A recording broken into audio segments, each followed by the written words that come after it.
Halo teman-teman semua, terima kasih sudah kembali lagi ke channel Bu Sains. Di sini kita akan bahas soal latihan khusus peneliti ya, JF atau Jabatan Fungsional Peneliti.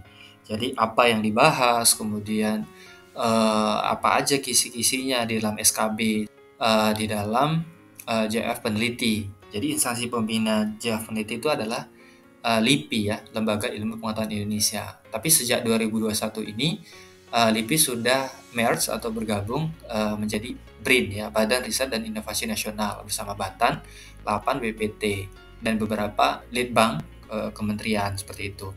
Jadi silahkan teman-teman menyediakan satu lembar kertas dan sediakan pulpen atau pensil. Silakan jawab 20 soal ini tanpa lihat pembahasannya lebih dulu. Ya, satu soal itu diberikan waktu sekitar 45 detik ya. Teman-teman, kalau bisa jangan sampai diulangi. Jadi ini benar-benar real dan fokus supaya teman-teman nanti lebih terasa dan beradaptasi dengan soal-soal pada saat SKB nanti. Oke, tanpa berlama-lama lagi ya. Jadi silakan teman-teman di pause sebentar. Kita langsung silakan untuk menjawab 20 soal dalam JF peneliti ini. Selamat mengerjakan.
Oke teman-teman, kita lanjut ke pembahasan.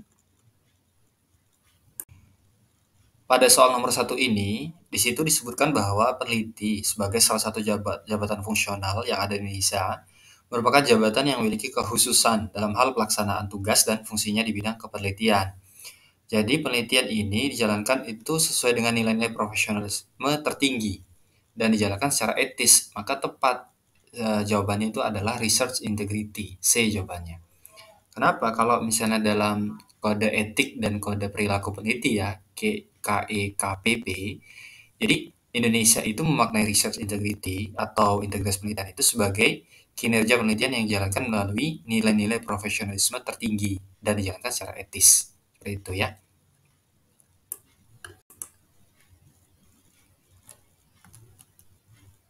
Oke, kita next nomor 2 ya. Di sini berikut yang bukan prinsip-prinsip dasar yang ada dalam suatu integritas dalam dunia kepenelitian apa? A. Keandalan dalam memastikan kualitas penelitian. Ini jelas ya, ini bukan prinsip. B. Ruang lingkup yang berbeda dari realitas sebenarnya. Nah, ini bukan sebenarnya ya. Jadi realitas ini bukan termasuk dalam prinsip dasar. C, D, E ini jelas prinsip. Jadi C, kejujuran dalam mengembangkan melakukan pengajian, melaporkan, dan mengkomunikasikan penelitian. Kemudian D, menghormati kolega, anggota masyarakat, ekosistem, warisan budaya, hingga lingkungan. Kemudian yang E, akuntabilitas dalam penelitian mulai dari ide hingga publikasi.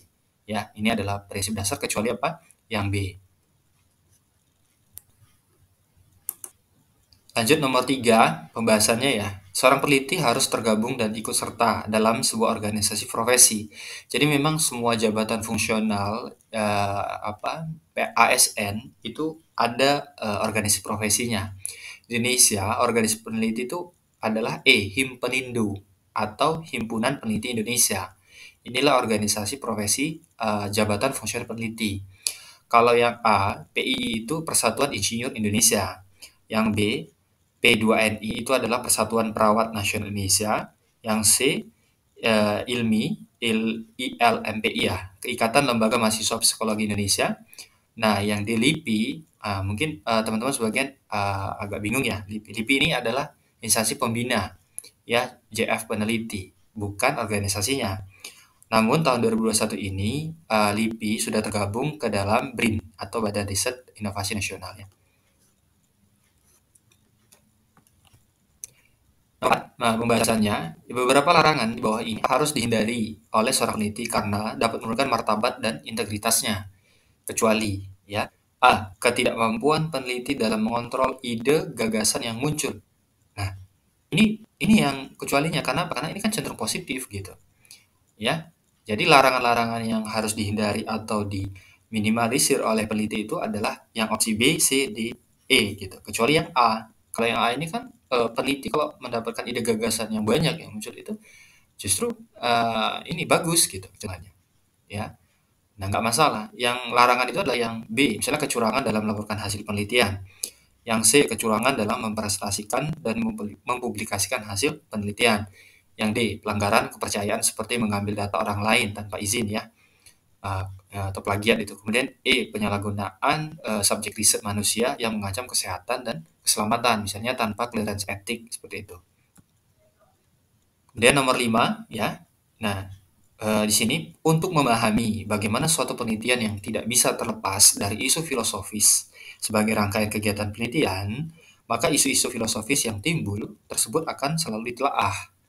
Berikut ini itu hal-hal dasar tentang penelitian membutuhkan filsafat. Artinya gini, kenapa sih penelitian membutuhkan filsafat gitu? Nah, kecuali apa? Kecuali adalah C, ya, sebagai alat bantu untuk memisahkan kepentingan pribadi dan golongan. Ini tidak termasuk dalam hal-hal dasar mengapa sih penelitian membutuhkan filsafat.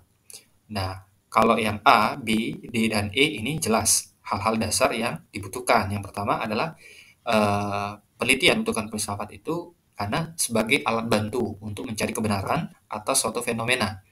Kemudian sebagai yang B ya, mengajak para peneliti untuk berpikir secara holistik, mendalam, dan sistematis.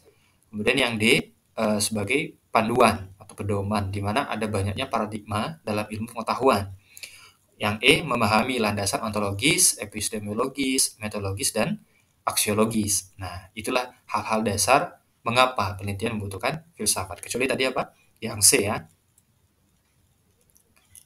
Nomor 6, penelitian merupakan sebuah proses pencarian atau penelaahan pengetahuan melalui serangkaian langkah atau prosedur yang ketat guna mendapatkan kebenaran dari realitas suatu benda, subjek, atau suatu keadaan tertentu.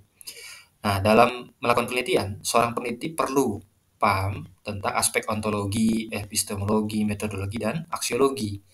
Jadi, adapun maksud dari ontologi itu apa? Nah, jadi ontologi ya harus dipahami semuanya bahwasanya itu adalah realitas atau objek dari penelitian. Nah, kalau epistemologi itu adalah bagaimana cara memperoleh pengetahuan tentang objek tersebut atau memperoleh pengetahuan tentang realitas.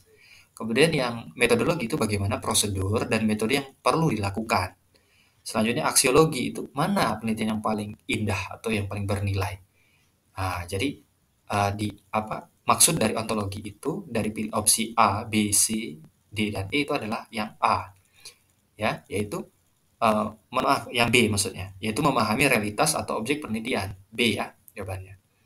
Nah, kalau A memahami keadaan dan cara memperoleh data itu bukan ya, itu lebih ke epistemologis. Kemudian yang C, bagaimana cara memperoleh pengetahuan tentang objek atau realitas ini epistemologis ya. Yang D, bagaimana melakukan prosedur yang benar. Berarti ini metodologi. Yang E, menambah kebenaran dan keindahan adalah yang aksiologi. Seperti itu. Lanjut nomor 7 ya, pembahasannya. Di sini berdasarkan tipologi yang dibuat oleh Johnson dan Daberley, beragam paradigma dapat dikelompokkan ke dalam 3 kelompok besar sesuai dengan letaknya dalam matriks, yaitu sel 1, 2, dan 3. Ketiga paradigma dapat dikelompokkan ke dalam 3 kelompok besar juga, yaitu positivisme, konstruktivisme atau interpretivisme, dan realisme kritis. Nah, harus dipahami ya paradigma ini. Jika Anda adalah peneliti ilmu sosial, nah bukan alam. Di sini pertanyaannya adalah jika Anda adalah peneliti ilmu sosial, maka kecenderungan penelitian akan menggunakan paradigma apa? Positivisme, konstruktivisme, interpretisme, atau realisme kritis. Kalau ilmu sosial itu cenderung adalah konstruktivisme atau interpretivisme, ya. Nah, kenapa? Karena gini, kalau menurut Johnson dan Deberlin membagi 3 kelompok. Jadi kalau positivisme atau rasionalisme atau empirisme ini cenderung penelitian ilmu alam atau norma sains, ya. Nah, kemudian kalau yang ilmu sosial itu adalah yang kedua, konstruktivisme, interpretivisme, humanisme atau relativisme ya, tentang manusia. Ini cenderung penelitiannya itu tentang ilmu sosial. Dan yang ketiga apa? Di tengah-tengah, yaitu realisme kritis atau pragmatisme. Nah, ini cenderung penelitiannya itu kombinasi atau mixed method antara penelitian alam dengan sosial atau kuantitatif dan kualitatif. Jadi jawabannya adalah B ya, konstruktivisme. Itu adalah jika Anda adalah peneliti ilmu sosial. Kemudian nomor 8, sejarah ilmu pengetahuan menunjukkan bahwa ilmu pengetahuan alam atau fisika dan kimia telah lebih dahulu berkembang sebelum ilmu pengetahuan sosial. Nah, ilmu pengetahuan alam sebenarnya didasarkan pada paradigma apa? Kalau yang sebelumnya kan ilmu sosial ya. Nah, kalau ini ilmu alam, paradigmanya apa? Jelas bukan B ya, bukan konstruktivisme, bukan realisme kritis, bukan pragmatisme, bukan humanisme. Berarti jawabannya apa? A ya, positivisme. Jadi positivisme, rasionalisme, atau empirisme ini kecenderungannya adalah paradigma yang digunakan di dalam ilmu pengetahuan alam. Nah, di mana paradigma ini itu meyakini bahwa realitas yang menjadi kajian ilmu itu sudah ada di luar sana, terpisah dan tidak terkait dengan peneliti yang mengkajinya. Jadi pisah gitu, terlepas. Kalau ilmu sosial kan enggak. Jadi ada kalau sosial itu ada sisi-sisi subjektivitas dari peneliti terhadap satu objek gitu, dipengaruhi. Kalau ilmu sains alam itu terlepas dia, terpisah antara peneliti dengan objek yang dikaji. Next, nomor 9 ya pembahasannya. Ilmu pengetahuan alam maupun sosial memiliki landasan ontologi, epistemologi, metodologi, dan aksiologi. Jelas ya? Jika terdapat satu objek atau realitas di lapangan dan peneliti hendak menemukan bagaimana cara memperoleh pengetahuan tentang objek atau realitas tersebut. Nah, ini yang harus digarisbawahi, yaitu bagaimana cara memperoleh pengetahuan tentang objek atau realitas. Maka peneliti telah masuk ke dalam apa? Kan tadi ada ontologi, ada epistemologi, ada metodologi, aksiologi, dan terminologi bukan ya? Nah, yang mana? Nah, jelas kalau bagaimana cara atau menemukan realitas suatu objek itu adalah B, epistemologi. Kalau ontologi itu adalah realitas atau objek penelitian. Ya, apa gitu, what. Kalau epistemologi itu adalah bagaimana, how. Kalau metodologi juga how ya. Ya ini terkait prosedur atau lebih ke teknis seperti itu. Kalau aksiologi adalah mana yang paling indah atau bernilai. Jadi ketika seorang peneliti ingin mengetahui atau bagaimana cara mendapatkan ilmu pengetahuan tentang satu objek atau realitas di lapangan, berarti itu adalah sudah masuk ke tahapan B, epistemologi ya. Lanjut nomor 10. Nah, penelitian dalam lingkup ilmu pengetahuan alam atau normal science. Ini cenderung menggunakan penelitian kuantitatif yang berdasarkan angka dan data valid sesuai dengan desain penelitian. Sepakat ya? Nah, adapun metode inferensi. Nah, yang digunakan dalam penelitian ilmu alam ini apa ya? Metode inferensi itu harus diketahui adalah metode tentang inferensi itu tindakan atau proses yang berasal dari kesimpulan logis ya, berasal kesimpulan logis itu dari premis-premis yang diketahui atau dianggap benar ya. Metode inferensi yang sering digunakan dalam ilmu alam itu adalah A. Deduksi ya, di mana proses penarikan kesimpulan itu berasal dari pernyataan atau premis-premis. Kan kita ketahui bahwa kalau penelitian alam itu banyak hipotesis-hipotesis yang dimunculkan lebih dahulu. Jadi banyak premis-premis yang di awal dimunculkan dalam ilmu sains atau normal science. Jadi jawabannya adalah A. Deduksi. Seperti itu ya. Kita lanjut nomor 11. Nah, pendekatan yang menekankan pada metode pengukuran, penggunaan pertanyaan yang terstruktur, kemudian pembuatan alat ukur dan skala yang dapat dianalisa dengan statistik, analitik dengan aturan baku, dan teratur merupakan pendekatan jenis apa? Kualitatif, kuantitatif, atau kombinasi ya, kemudian alternatif atau interpretatif. Jelas ya, kalau tentang angka-angka, alat ukur, statistik, dan seterusnya, berarti ini berkaitan dengan pendekatan kuantitatif. B jawabannya ya. Karena ini berkaitan dengan ilmu sains atau ilmu alam. Di mana paradigmanya apa tadi? Yaitu positivisme. Seperti itu ya. Jadi jelas jawabannya adalah yang B. Lanjut ya ke nomor 12. Di sini dalam suatu penelitian terdapat hal yang berbeda. Nah, kita garis bawahin hal yang berbeda dari apa yang dilakukan peneliti sebelumnya dengan penelitian yang Anda lakukan. Pembeda ini akan sangat relatif tentang kebaharuannya, di mana hal tersebut sangat bergantung dari keilmuan dan topik yang dibahas. Nah, kebaharuan. Berdasarkan uraian di atas dapat diketahui bahwa hal tersebut adalah perspektif dari jelas. Jawabannya adalah D, novelty atau kebaharuan. Ya, jadi perspektif novelty ini dalam suatu penelitian adalah hal yang berbeda dari apa yang dilakukan oleh peneliti sebelumnya dengan penelitian yang Anda lakukan. Pembeda ini cukup ya relatif ya akan kebaruannya. Jadi bergantung kepada topik yang dibahas. Nah, untuk itu novelty ini harus dilihat juga dari awal kehadiran kebaruannya itu sendiri dan tidak lanjutnya atau follow up-nya bagaimana. Ya, kalau misalnya yang A discovery ini penemuan baru tapi sudah ada di alam sejak dulu. Kalau yang B invention juga penemuan baru tapi ini hasil karya, buah karya manusia ya. Kemudian yang C inovasi ini adalah memberikan nilai tambah atau nilai komersial.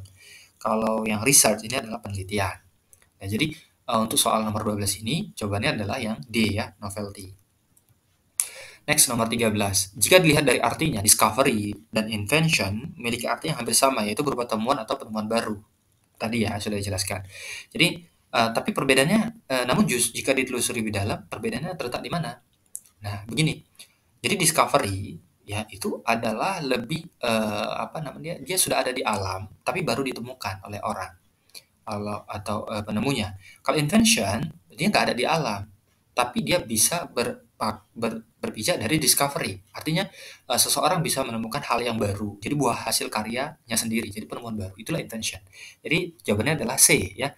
Discovery adalah penemuan baru yang ada di alam, namun baru ditemukan. Sedangkan invention adalah buah hasil karya manusia seperti itu. Ya jelas ya, ini berbeda. Kita ke nomor 14 ya, pembahasannya ditemukannya gelombang radio. Nah, kalau kita pahami gelombang radio ini kan memang sudah ada di alam kan. Nah, ini menyebabkan perubahan yang signifikan di bidang pendidikan, pemerintahan, pertanian, rekreasi, dan sebagainya. Jadi temuan berupa gelombang radio ini termasuk ke dalam apa? Jelas, jawabannya adalah A, discovery. Karena memang dia sudah ada di alam. Jadi bukan sebagai hasil buah karya manusia, kecuali dengan gelombang radio ini diciptakan satu alat khusus gitu. Nah, ini baru invention kayak gitu. Untuk menambahkan nilai tambah berarti ini inovasi ya. Nah, jadi jawabannya yang jelas nomor 14 adalah A ya, discovery.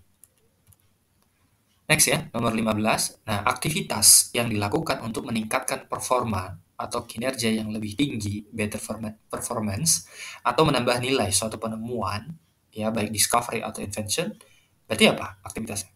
C, inovasi atau innovation. Ya, di mana innovation ini adalah aktivitas untuk meningkatkan performa, ya atau kinerja supaya dia lebih tinggi, nilai tambah gitu. Jadi, baik itu penemuannya sudah lama maupun sudah baru ditemukan. Jelas jawabannya adalah C ya, innovation. 16. Nah, pada tahun 1896, seorang ilmuwan Italia, Guglielmo Marconi, mematenkan temuannya mengenai telegraf nirkabel yang menggunakan dua sirkuit. Alat yang ditemukannya itu menjadi awal penggunaan teknologi untuk menciptakan radio. Nah, menciptakan radio nih. Nah, kata yang bercetak miring tersebut masuk ke dalam lingkup apa? Oh, di sini opsinya tidak ada discovery, invention, innovation, dan lain-lain ya. Kalau dia menciptakan radio berarti ini termasuk apa? Invention. Cuman, nah kata bercetak miring mematenkan paten. Berarti jawabannya di kekayaan intelektual. Ya, jadi jelas kekayaan intelektual itu hak yang timbul dari hasil olah pikir yang menghasilkan produk atau proses yang berguna untuk manusia. Jadi jenis-jenis hak itu banyak ya. Ada paten, merek desain industri, hak cipta, indikasi geografis, kemudian rahasia dagang, desain tata letak sirkuit terpadu atau DTLST, ya, kemudian perlindungan varietas tanaman atau PVT. Nomor 17, hak kekayaan intelektual atau HKI adalah apa pengertiannya? Iya, jawabannya A, yaitu hak yang timbul dari hasil olah pikir yang menghasilkan suatu produk atau proses yang berguna untuk manusia. Di HKI itu kan banyak yang tadi sebelumnya ya, ada paten, merek, rahasia dagang, hak cipta, PVT, DTLST, dan sebagainya ya. Nah, bukan B, C, D, atau E. Jadi, dia termasuk adalah hak yang timbul dan berguna ya. Jadi ini bisa bernilai ekonomis. Nah, makanya ini harus dilindungi. Nomor 18 ya.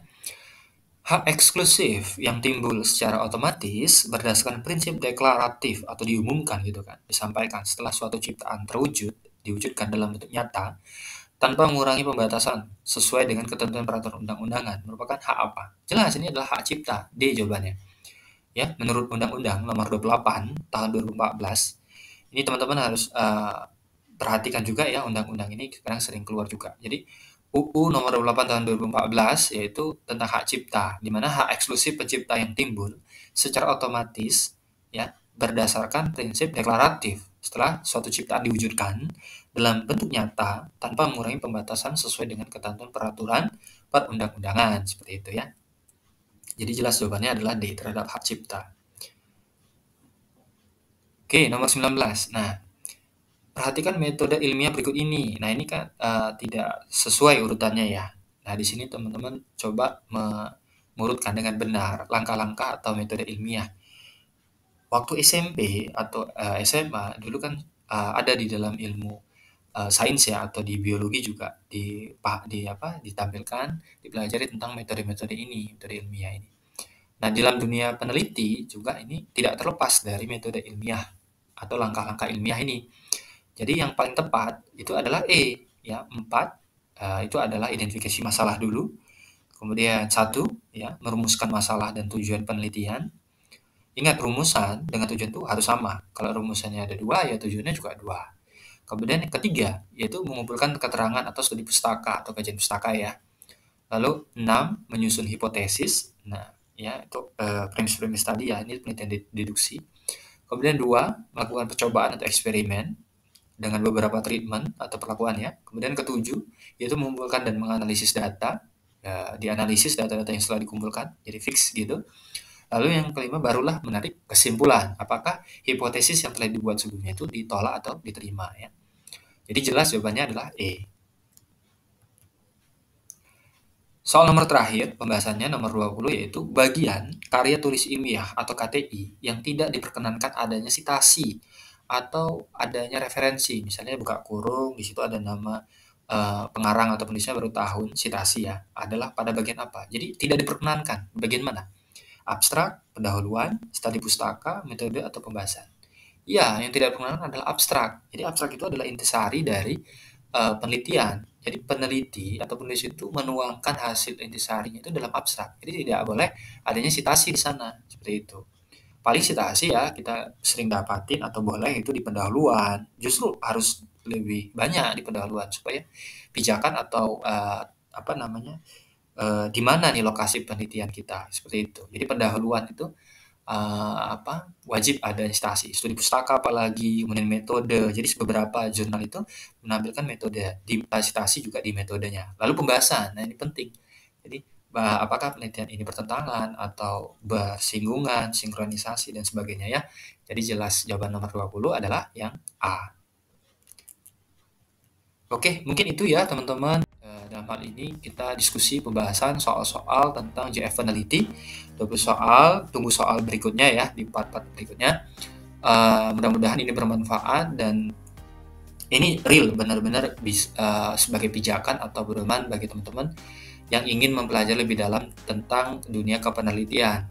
Ya, silakan komen, subscribe dan like. Terima kasih sudah mendukung channel Gubuk Sains, mudah-mudahan bermanfaat. Kita akhiri, Assalamualaikum warahmatullahi wabarakatuh.